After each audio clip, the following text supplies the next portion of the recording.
Good morning, Higher Hope. This is Wednesday, June 10th, and I am sitting in Genesis, and I hope that you're enjoying just studying these scriptures together a little bit as we allow it to flow over us and be able to see the story of God play out. And so I know we're walking very slowly. I think we spent 2 weeks in Genesis 1 and 2, and we're in Genesis 1, 2, and we've talked about the theme of darkness and light, this battle between the two, and throughout all of Scripture, there's this storyline playing out that there's this battle of darkness, emptiness, brokenness, and how the light wants to shine forth. And God is the source of that light, and He is the one who created that light, and He is the one who's working in that light. And so there's the light, and there's the formless and empty, and how God's going to fill, and He's going to build something amazing. And then we get to this section, and we're only going to hit one part of this. It says, "And the Spirit of God was hovering over the waters." This word "waters," and again, it's another theme in Scripture. I love to start with Genesis 1 and 1 and 2 is because there's so many, like, there's almost like introductions to what's going to be going on later on. And through all these different writers, 40 writers, 66 books, thousands of years, these themes of light and darkness, these themes of water, and what that means plays out. And so this idea of water is throughout all of Scripture. And let me just, you're wondering how it plays out. Well, let me give you the where it plays out first, and then we'll talk about why, what its meaning is. So we have the creation of land out of the water, and then the life springs forth. We have the flood, which water comes up over the entire earth, and is really the punishment or the judgment of God of man's drift from Him and how they rebel against Him. Except for He rescues a few out of that water through the ark. There's the river Nile, and how Moses comes in and the water's turned to blood, and so there's a theme of water there. And then and then the other side of that theme is wilderness and desert, and so we see the absence of water.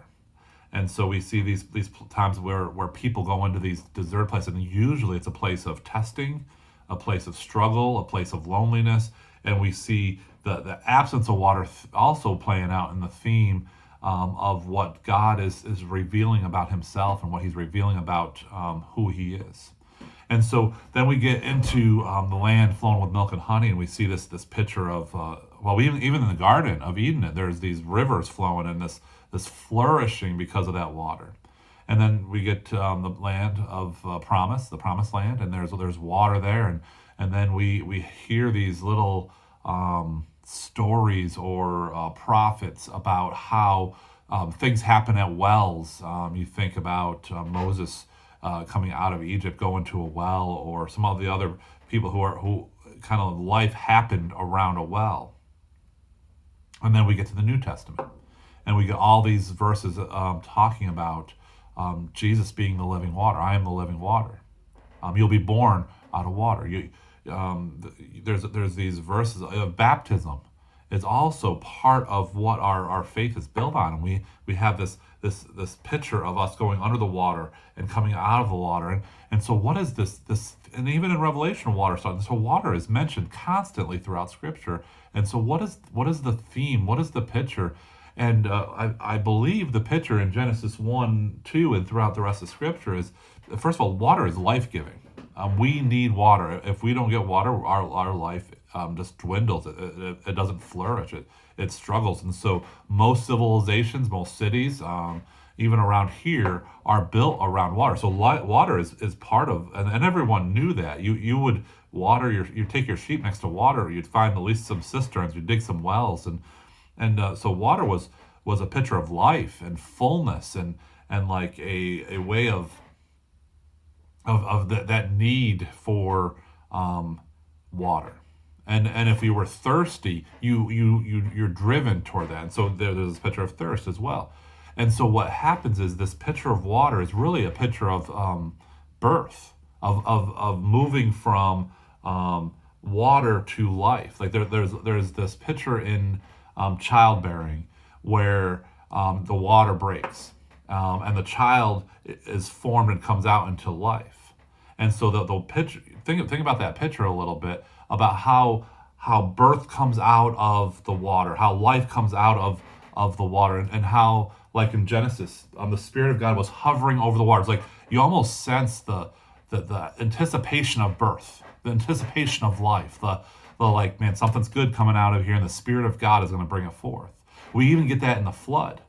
You know that the world is messed up, and yet there's this hope, and this that we have this guy named Noah who is a righteous man, and there's this hope that he will be a new start, a new birth, and you even see the picture of that with the plants that they find out there, and the newness of life in that.